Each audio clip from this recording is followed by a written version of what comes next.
This is day 385, solving the Rubik's Cube blindfolded every single day until I break the national record.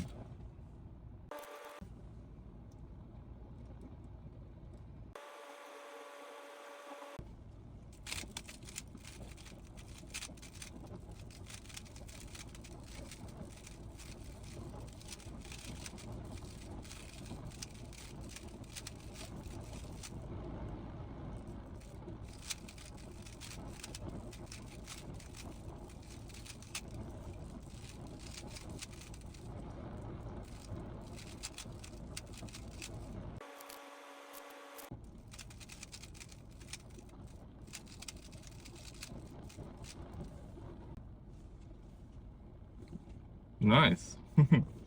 Well, at least I solved it in Orozco, but the time is 2 minutes plus. Yeah, I think the memo took a lot of time. Execution is, for edges was good. For corners was, yeah, I'm still getting used to it, so